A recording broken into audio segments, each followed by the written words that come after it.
అంటే వీళ్ళిద్దరి గురించి వీళ్ళ స్టోరీ నాకు కూడా తెలియదు, నేను కూడా వినాలి. కానీ వీళ్ళిద్దరిని ఎప్పుడు నేను చూస్తుంటాను ఆఫీస్లో. మీరందరూ అంటే మీ ఫ్రీ టైమ్స్లో వస్తారు, బిల్లింగ్స్ చేసుకుంటారు, వెళ్ళిపోతారు. కానీ వీళ్ళు కాలేజ్ అయిపోయిన తర్వాత అందరు పిల్లల్లాగా బయట అంటే కొంచెం మంది ఉంటారు కదా, చిల్ అవుతూ ఉంటారు. సో అట్లా కాకుండా వాళ్ళ టైం వేస్ట్ చేసుకోకుండా ఎప్పుడు వీళ్ళిద్దరు వస్తారు, డిస్కషన్ చేసుకుంటారు, ఇది కొన్నావా అది కొన్నావా. ఒక అరగంట అయితే స్పెండ్ చేస్తారు, కొంచెం కన్ఫ్యూషన్ ఇద్దరు.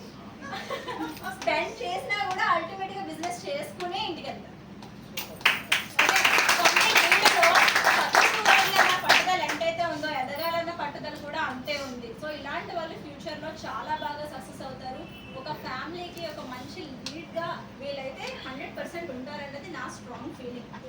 ఎవరైతే మీ టీనేజ్లో ఇప్పుడు తను ఎమోషనల్ అయ్యారు, తిను ఎమోషనల్ అయ్యారు, ఇక్కడ ఉన్న పిల్లలు కొంతమంది స్ట్రాంగ్ ఉంటారు, కొంతమంది అంటే ఏడ్చిన వాళ్ళందరికీ బాధ ఉంది, వెళ్ళిన వాళ్ళందరికీ బాధ లేదని ఉంటారు. ప్రతి ఒక్కరిలో ఏవో ఒక చిన్న చిన్న ఉంటాయి.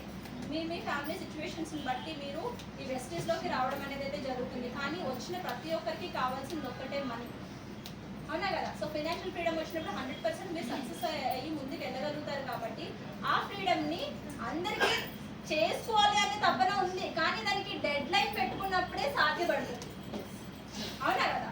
సో ఆ డెడ్ లైన్ పెట్టుకొని మీరు వర్క్ చేస్తేనే 100% పాసిబుల్ ఉంటుంది. వీళ్ళిద్దరు స్టోరీ కూడా వినేద్దాం. మీతో నాకు కూడా తెలియదు, నేను కూడా వినాలి.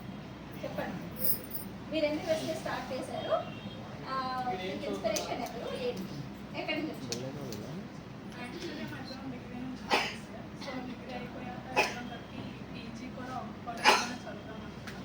సో దాంతోపాటు పార్ట్ టైం వర్క్ ఏదైనా చూసుకున్నాం అనే టైంలో మాకు లోకల్ క్లబ్ నుంచి కిరికి సోమేష్ గారి ద్వారా మాకు ఆపర్చునిటీ వచ్చింది. సో ఒకే కంపెనీలో ఉందాం థాట్ ఉంది కదా, సో అలా ట్రై చేద్దామని వచ్చాము. సో ఇన్వెస్ట్మెంట్ లేదు, బాస్ లేదు, టార్గెట్స్ లేదు, ఫ్రీ టైంలోనే కదా వర్క్ చేయొచ్చు, ప్యాసివ్ ఇన్కమ్ కూడా ఉంది, 3 జనరేషన్ ఇన్కమ్ కూడా ఉంది కదా అని టేకప్ చేశాను. ఓకే, వెరీ గుడ్ అండి.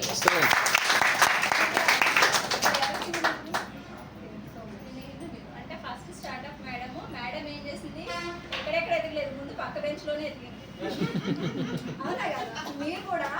మీరు ఫస్ట్ స్టార్ట్ అయినప్పుడు మీ ఫ్యామిలీస్లోనే చాలా మంది ఉంటారు, అమ్మో ఈవిడని చెప్తే ఈవిడ ఏమనుకుంటారో, మా అక్క ఏమనుకుంటారో, మా వదిన ఏమనుకుంటారో అనేటట్టుగా కాకుండా మీరు ఫస్ట్ ఆఫ్ ఆల్ మీరు చెప్పండి. మీరు చెప్పకపోతే మీ ఫ్యామిలీ మెంబర్కి ఇంకొక లీడర్ ఎవరో అప్లై అయిపోతారు,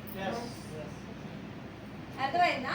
మీరు చెప్పండి, చెప్పి మళ్ళీ ఒక ఫంక్షన్కి ఎలా అయితే బలవంతంగా తీసుకెళ్తారో, మీకు అలా ఒక ఫంక్షన్ తీసుకొచ్చారనుకోండి, మీరు అచీవ్మెంట్ అయ్యారనుకోండి, మీ గురించి కూడా వాళ్ళకి అర్థమవుతుంది. నెక్స్ట్ టైం నుంచి వాళ్ళు కూడా విని వాళ్ళు కూడా చేంజ్ అవుతారు. రేపు అన్న రోజు మీ గురించి చాలా ప్రౌడ్గా చెప్పుకుంటారు. కరెక్టా?